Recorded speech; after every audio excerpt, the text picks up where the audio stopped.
Hello everyone, this is sir Tauheed. आज हम बात करेंगे एक्टिव से पैसिव में तब्दील करने की मिसालों के बारे में, यानी कि कैसे हम किस तरह से किसी भी एक्टिव सेंटेंस को पैसिव में कन्वर्ट करेंगे। इनको आज हम मिसालों की सूरत में देखेंगे, यानी कि प्रैक्टिस करेंगे।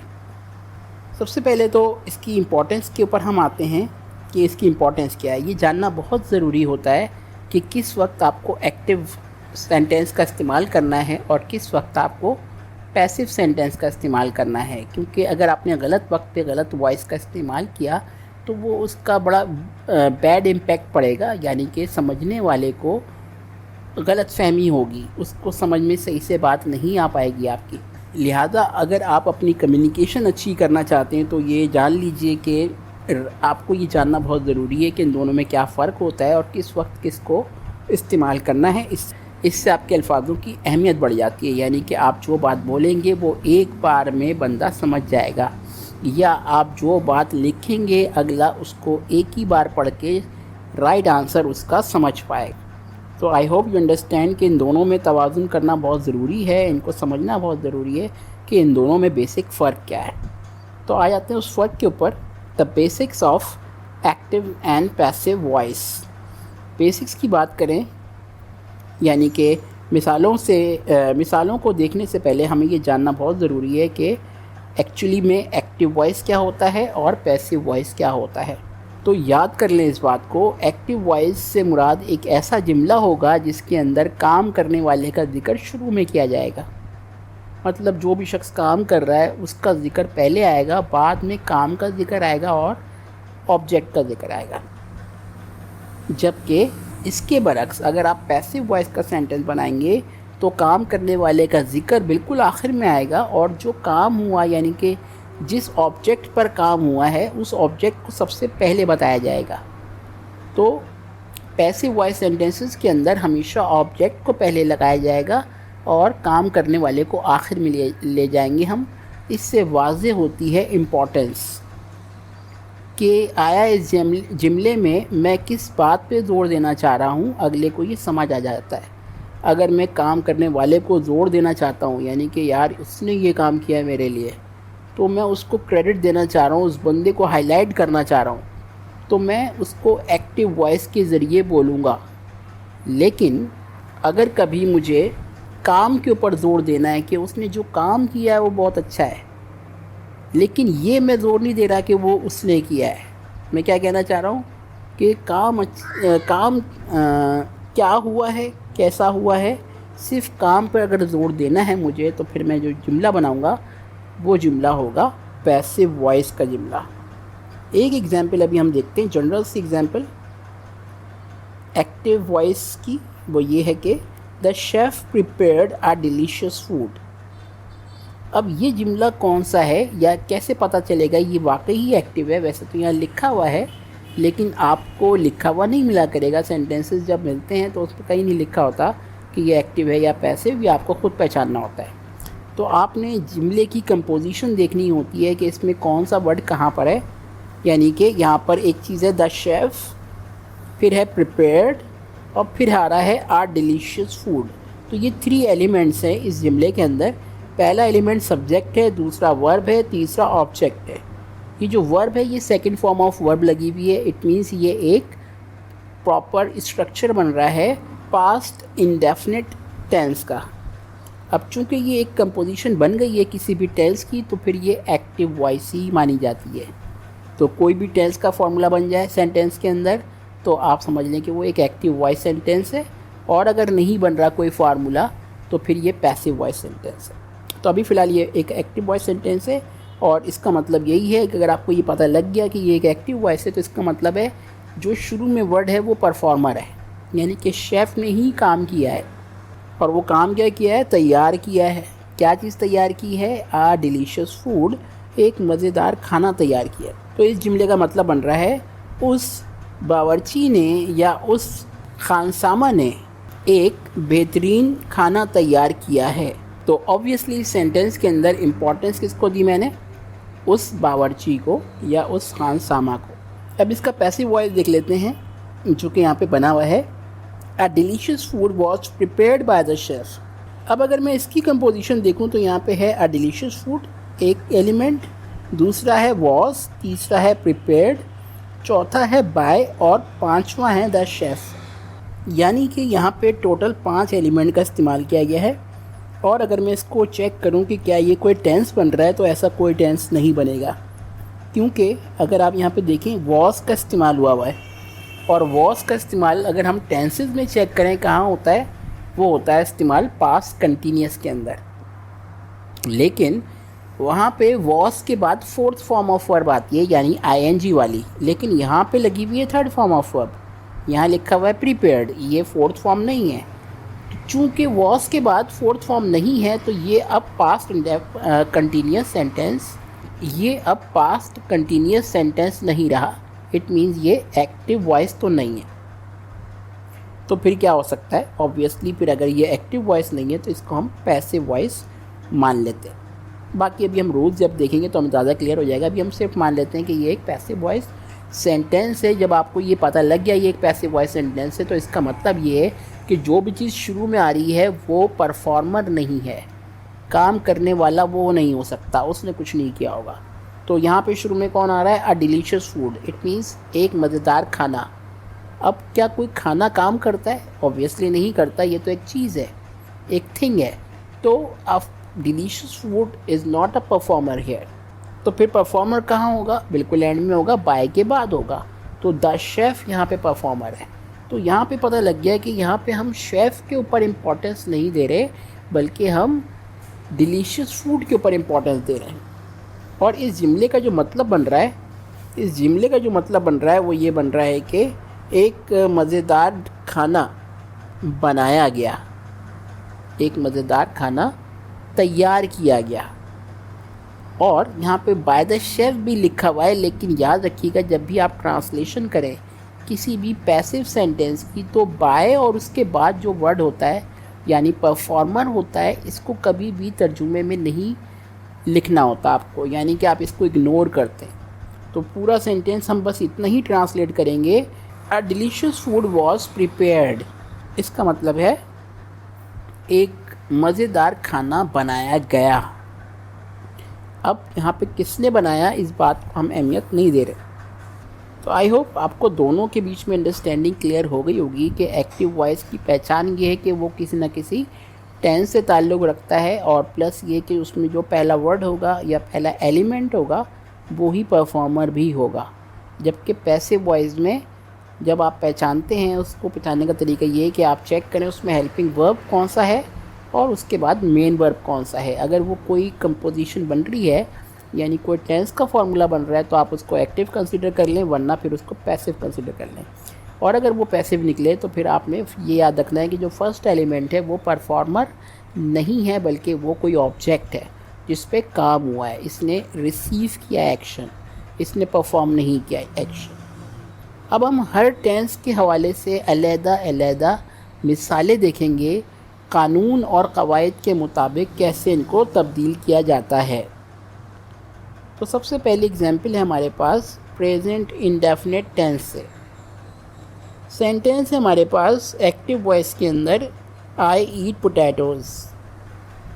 तो आप देख सकते हैं इसमें सिर्फ 3 एलिमेंट्स हैं, आई ईट पोटैटोज़। तो ये एक कंपोजिशन बन रही है प्रेजेंट इंडेफिनिट टेंस की, क्योंकि यहाँ पे फर्स्ट फॉर्म ऑफ वर्ब लगा हुआ है। अब अगर इसको पैसिव बनाना है तो सिर्फ 4 रूल्स हमने याद किए थे। पहला रूल है कि सब्जेक्ट और ऑब्जेक्ट अपनी जगह तब्दील करते हैं। दूसरा रूल था कि एक एक्स्ट्रा हेल्पिंग वर्ब लगता है। तीसरा रूल ये कि थर्ड फॉर्म ऑफ वर्ब लगती है। और चौथा ये कि बाय लगता है आखिर में मौजूद सब्जेक्ट से पहले। तो देख सकते हैं यहाँ पे काफ़ी क्लियर कर दिया मैंने कि आई जो था पीछे जाके मी में कन्वर्ट हो जाएगा क्योंकि प्रोनाउंस बदल जाते हैं। और इसकी भी मैंने चार्ट आपको प्रोवाइड की थी शुरू में। तमाम प्रोनाउंस जब अपनी जगह तब्दील करते हैं तो उनके वर्ड्स भी बदल जाते हैं। तो आई हमेशा जब पीछे जाता है तो मी में कन्वर्ट हो जाता है। दूसरा इसके अलावा दूसरा काम ये करना है कि पोटैटोज़ जो कि पीछे था ऑब्जेक्ट हमारा, ये अब शुरू में आ गया, पोटैटोज़ शुरू में आ गया हमारे पास।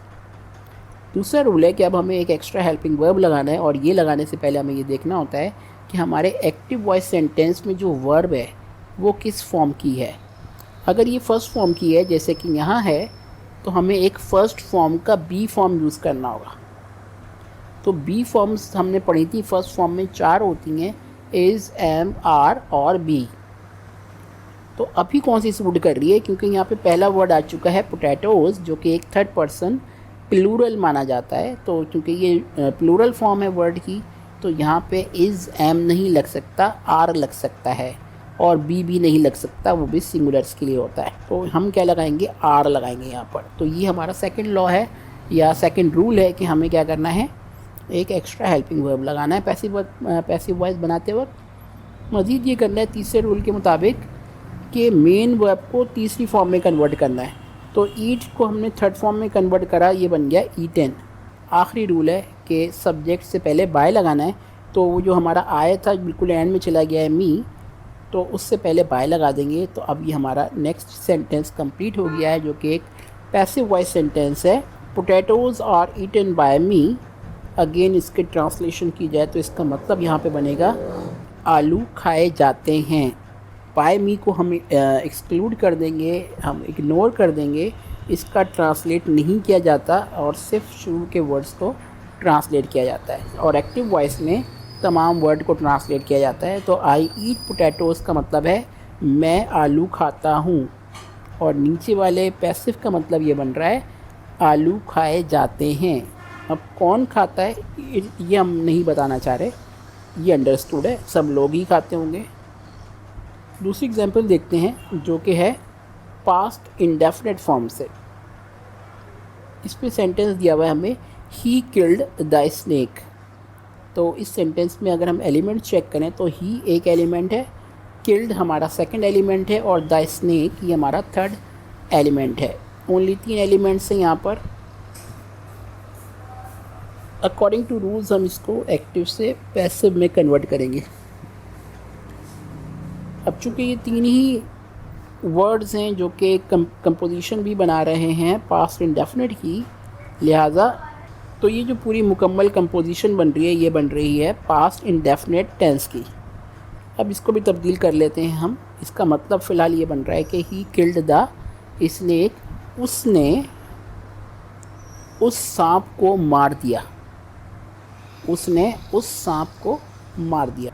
अब अगर इसकी हम पैसिव वॉइस बनाते हैं तो हमें वही 4 रूल्स लगाने हैं। पहला रूल लगा देते हैं हम, ही को ले जाते हैं पीछे जो कि हिम बन जाएगा, द स्नेक को ले आएंगे शुरू में, इसके बाद अगला वर्ड है किल्ड। हमारा किल्ड एक सेकंड फॉर्म ऑफ वर्ब है, लिहाजा हमें अब सेकंड रूल के मुताबिक एक एक्स्ट्रा हेल्पिंग वर्ब लगाना है, और ये कौन सा होगा, हमें देखना होगा एक्टिव वॉइस में कौन सी फॉर्म यूज़ हुई है वर्ब की। किल्ड एक सेकंड फॉर्म है वर्ब की, किल की, तो यहाँ पे हमें सेकंड फॉर्म बी की लगानी होगी, और बी की सेकंड फॉर्म होती है वॉज या फिर वर। अब हमें यहाँ देखना है कि यहाँ पे ये किसके साथ, इसके साथ कौन सा सूट करेगा। तो द स्नेक एक थर्ड पर्सन सिंगुलर है, तो इसके साथ वॉज सूट करेगा। नेक्स्ट रूल लगाते हैं, किल्ड एक सेकंड फॉर्म है और अब हमें इसकी थर्ड फॉर्म लगानी है, तो इसकी थर्ड फॉर्म भी किल्ड होती है, तो हम किल्ड को एज इट इज़ भी लगा सकते हैं यहाँ पर। तो ये थर्ड फॉर्म आ गई। चौथा रूल है हमारा कि सब्जेक्ट से पहले बाय का इजाफा कर दें, तो हमने लगा दिया बाय, और अब ये कंप्लीट जुमला बन चुका है, the snake was killed by him. अब इसको अमूमन अगर बोला भी जाएगा प्रैक्टिकल लाइफ में तो हम बाय हिम को बोलेंगे भी नहीं, हम सिर्फ बोलेंगे द स्नेक वॉज किल्ड, और इसका तर्जुमा होगा उस सांप को मार दिया गया, उस सांप को मार दिया गया। अगली एग्जांपल देखते हैं जो कि है प्रेजेंट कंटिन्यूस टेंस से। They are enjoying the party, इसका मतलब है वो लोग पार्टी को एंजॉय कर रहे हैं, या वो लोग। इस पूरे सेंटेंस की कंपोजिशन चेक करते हैं, पहले है दे, फिर है आर, फिर है एंजॉइंग और फिर है द पार्टी।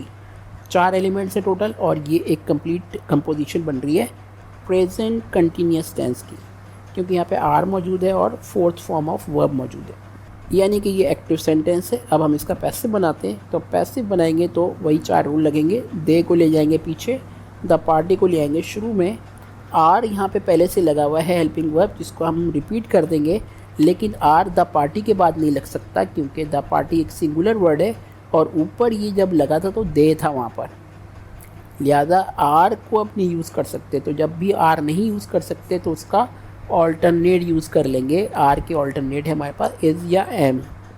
तो द पार्टी एक सिंगुलर वर्ड है तो इसके लिए इज़ लग सकता है। यहाँ तक अभी हमने सिर्फ फर्स्ट रूल पे ही काम किया है। सेकंड रूल ये था कि एक्स्ट्रा हेल्पिंग वर्ब लगाना है। तो एक अभी हम लगा चुके हैं, पहले भी एक था, एक अभी हमने लगाया है वही कन्वर्ट करके, लेकिन अब हमें एक एक्स्ट्रा भी लगाना है। तो वो कैसे लगाना होगा, वो हमेशा ये देखना होगा कि कौन सी फॉर्म की वर्ब लगी हुई है। तो यहाँ पे जो मेन वर्ब है वो है एंजॉइंग, यानी कि फोर्थ फॉर्म है। तो अब हमें बी का एक फोर्थ फॉर्म भी चाहिए होगा, वो लगेगा बीइंग यहाँ पर। फिर तीसरा रूल है कि थर्ड फॉर्म लगानी है मेन वर्ब की, तो हम इसको कर देंगे इंजॉयड। चौथा रूल है बाय लगाएं सब्जेक्ट से पहले, तो देम से पहले आ जाएगा। तो ये एक मुकम्मल जुमला बन चुका है अकॉर्डिंग टू द रूल्स, जो कि आप इम्तिहानात में करेंगे। लेकिन अगर ये कभी भी प्रैक्टिकली बोला जाएगा जुमला, तो ये जुमला सिर्फ यहाँ तक बोला जाएगा, the party is being enjoyed. इसका मतलब बन रहा है पार्टी को इंजॉय किया जा रहा है या पार्टी का मज़ा लिया जा रहा है। अगली एग्जांपल देखते हैं। पास्ट कंटिन्यूस टेंस से है ये एग्जांपल, और ये है यू वर हेल्पिंग हिम। इसका मतलब बन रहा है तुम उसकी मदद कर रहे थे। अब ये क्योंकि कंप्लीट फार्मूला है पास्ट कंटिन्यूस का, लिहाजा ये एक एक्टिव सेंटेंस है। पैसिव बनाने के लिए वही 4 रूल लगाते हैं। यू को ले जाते हैं पीछे, और यू ही रहता है, चाहे आगे लगाएं या पीछे लगाएं। इसके अलावा हिम है जिसको हम शुरू में लाएंगे, ये ही बन जाएगा। फिर हम वर्ब का इस्तेमाल करेंगे वॉस की शेप में, क्योंकि हमें हर हेल्पिंग वर्ब को नीचे लाना होता है। लेकिन ऊपर वर लगा था बिकॉज यू के साथ वर लगाया जाता है, लेकिन जब ये नीचे आ रहा है तो नीचे ही है, तो वर ही के साथ सूट नहीं करेगा। तो ही का ऑल्टरनेट ले लेंगे, सॉरी वर का ऑल्टरनेट ले लेंगे, यानी कि वॉस ले लेंगे। तो ये बन जाएगा ही वॉस। अब ये सेट हो गया है। अब सेकंड रूल है कि आप एक्स्ट्रा हेल्पिंग वर्ब भी लगाना है। तो यहाँ पे हम देखते हैं मेन वर्ब किस फॉर्म में है, फोर्थ फॉर्म में। तो चूँकि यहाँ भी आईएनजी लगा हुआ है, तो अब हम बी की भी एक फॉर्म उठाएंगे, आईएनजी वाली, बीइंग। इसके बाद तीसरा रूल है कि मेन वर्ब थर्ड फॉर्म होनी चाहिए, तो हेल्पिंग को कर देंगे हेल्प्ड। चौथा रूल है कि बाय ऐड करें बिफोर सब्जेक्ट, तो हम यू से पहले बाय लगा देंगे। इस तरह से ये एक मुकम्मल जुमला बन चुका है, he was being help by you. और अगर ये कभी बोला जाएगा spoken as a practical in a practical life, तो ये सिर्फ इतना बोला जाएगा, ही वॉज बीइंग हेल्प्ड। इसका तर्जुमा है उसकी मदद की जा रही थी। उसकी मदद की जा रही थी, यानी कि उसकी मदद तो हो रही है, कौन कर रहा है ये हम नहीं बता रहे। नेक्स्ट जुमला है, और ये है हमारे पास फ्यूचर इंडेफिनिट टेंस से। जुमला है she will call you tomorrow. Will है यहाँ पे हेल्पिंग वर्ब, जो कि फ्यूचर में यूज़ होता है, और उसके बाद फर्स्ट फॉर्म ऑफ वर्ब है। ये एक फ्यूचर इंडेफिनिट टेंस का सेंटेंस है। एलिमेंट्स चेक करते हैं यहाँ पे क्या क्या है। यहाँ पे है शी, फिर है विल, फिर है कॉल, है यू, एंड फिर है टुमारो। तो यहाँ पे जो ओवर सेंटेंस है वो यू तक है। ये जो टुमारो लगा हुआ है ये एक एडवर्ब होता है, यानी कि एडिशनल होता है। इसको हम आखिर में ही रखते हैं पैसिव के अंदर। तो जहाँ पर हमारा ऑब्जेक्ट होता है हम वहाँ तक बचते हैं। तो फिर इस सेंटेंस में हमारे पास ऑब्जेक्ट है यू, हम सिर्फ शी से लेके यू तक को एक नॉन सेंटेंस कंसीडर करके कन्वर्ट कर देंगे पैसिव के अंदर, और टुमारो को एज कर लेंगे नीचे एट दी एंड। तो ये हमारा पैसिव सेंटेंस बन जाएगा। तो इट मीन्स कि टुमारो को हमने जो रिपीट किया है इसके लिए कोई रूल नहीं है, जो भी वर्ड आखिर में बच जाए उसको आप एज इट इज़ उतार लेंगे। तो शी चला जाएगा एंड में, तो सबसे पहले हम शी को कन्वर्ट कर देंगे हर में, और यू को ले आएंगे शुरू में, तो ये यू ही रहेगा। विल को नीचे लेकर आते हैं, विल ऊपर शी के साथ भी सूटेबल था और नीचे यू के साथ भी सूटेबल है। अब दूसरा रूल है कि एक एक्स्ट्रा हेल्पिंग वर्ब लगाना है। वो हम देखेंगे कि हमारे पास कौन सी फॉर्म है वर्ब की। यहाँ पे वर्ड है कॉल, जो कि फर्स्ट फॉर्म है, तो बी की भी फर्स्ट फॉर्म यूज़ की जाएगी। अब चूँकि फ्यूचर का सेंटेंस आ गया है, तो यहाँ पे इज एम आर नहीं लग सकते, क्योंकि वो प्रेजेंट की अलामत होती है। तो यहाँ पे बी लग सकता है, तो हम फर्स्ट फॉर्म ऑफ बी लगाएंगे, बी को। नेक्स्ट रूल है कि मेन वर्ब को थर्ड फॉर्म में कन्वर्ट कर लें, तो कॉल बन जाएगा कॉल्ड। चौथा रूल है बाय को लगाना है सब्जेक्ट से पहले, यानी हर से पहले लगा देंगे, और टुमारो एज इट इज़ उतार देंगे अब आखिर में। तो ये मुकम्मल जुमला बन रहा है, you will be called by her tomorrow. और अगर इसका तर्जुमा किया जाएगा तो इसमें बाय हर को छोड़ के बाकी का तर्जुमा हम करेंगे। तो ये जुमले का मतलब बन रहा है तुम्हें कॉल की जाएगी कल, या तुम्हें कल कॉल की जाएगी। कौन करेगा हम ये नहीं बताना चाह रहे अभी। एक्टिव में तो हमने बताना ज़रूरी होता है कि काम करेगा कौन, लेकिन पैसिव में ये नहीं बताया जाता करेगा कौन, लेकिन काम होगा कोई ना कोई। नेक्स्ट है एग्जाम्पल, ये है प्रेजेंट परफेक्ट की एग्जाम्पल। कैसे पता लग रहा है? सेंटेंस है दे हैव कंप्लीटेड देयर होमवर्क, यहाँ पे हेल्पिंग वर्ब है हैव और उसके बाद है थर्ड फॉर्म ऑफ वर्ब। तो हैव के बाद थर्ड फॉर्म ऑफ वर्ब का आना प्रेजेंट परफेक्ट की अलामत है। ये हो गया एक एक्टिव सेंटेंस हमारा। अब इसको पैसिव में कन्वर्ट करते हैं। तो दे को ले जाएंगे पीछे, होमवर्क को ले आएंगे शुरू में, देयर होमवर्क पूरा एक साथ आएगा। हैव को ले जाएंगे नीचे, लेकिन नीचे जाके ये हैव सूट नहीं करेगा होमवर्क के साथ, तो इसको कन्वर्ट करेंगे हम हैज़ के अंदर। फिर देखते हैं थर्ड रूल, जिसमें है कि कंप्लीटेड को सेकंड रूल लगाएंगे कि एक नेक्स्ट हेल्पिंग वर्ब लगाना है हमें। तो हम उसके लिए मेन वर्ब को देखते हैं। कंप्लीटेड यहाँ पे थर्ड फॉर्म ऑफ वर्ब है, इसलिए हम बी की भी थर्ड फॉर्म यूज़ करेंगे, यानी बिन। अब तीसरा रूल लगाते हैं, जो कि था मेन वर्ब को भी थर्ड फॉर्म में लेकर आना है। तो कंप्लीटेड पहले भी थर्ड फॉर्म ही था, दोबारा से डाल लिया हमने इसको एज अ थर्ड फॉर्म। और चौथा रूल है बाय लगाए एट दी एंड, तो लगा दिया हमने बाय। अब मुकम्मल जुमला बन चुका है, their homework has been completed by them. ऊपर जब एक्टिव था तो इसका मतलब था they have completed their homework, उन्होंने अपना होमवर्क मुकम्मल कर लिया है। उन्होंने अपना होमवर्क मुकम्मल कर लिया है, या उन लोगों ने अपना होमवर्क मुकम्मल कर लिया है। और पैसिव वाले सेंटेंस का मतलब है their homework has been completed, उनका होमवर्क मुकम्मल हो गया है। नेक्स्ट एग्जाम्पल देखते हैं। नेक्स्ट एग्जाम्पल है पास्ट परफेक्ट से। इसका एक्टिव सेंटेंस है हमारे पास, I had submitted my assignments before 10 AM। मैं अपने असाइनमेंट्स 10 बजे से पहले सबमिट कर चुका था, या मैंने अपने असाइनमेंट 10 बजे से पहले सबमिट कर दिए थे, जमा करा दिए थे। मैंने अपने असाइनमेंट्स 10 बजे से पहले जमा करा दिए थे। ये है पास्ट परफेक्ट टेंस। इसको चेंज करते हैं, आया जाएगा एंड में, बन जाएगा मी, और ऑब्जेक्ट यहाँ पे जो है वो है माय असाइनमेंट्स, ये आ जाएगा शुरू में। हैड हेल्पिंग वर्ब है जो एज इट इज़ आ जाएगा, क्योंकि ये सबके साथ चलता है।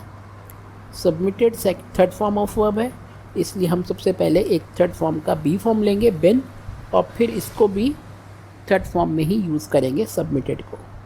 चौथा रूल है बाय लगाएं सब्जेक्ट से पहले, तो मी से पहले हम बाय लगा देंगे। बाकी यहाँ पे जो चीज़ बच रही है बिफोर 10 AM, अगेन ये एक कंप्लीशन है, एक एडवर्ब है, जिसको हम एज इट इज़ उतार देंगे in the end, before 10 AM। तो पूरा जुमला बन चुका है, my assignment had been submitted before by me before 10 AM, और बाय मी को छोड़ दें अगर हम, तो ये जुमला बन रहा है my assignment had been submitted before 10 AM। और इसका मतलब है मेरे असाइनमेंट्स जमा हो गए थे 10 बजे से पहले।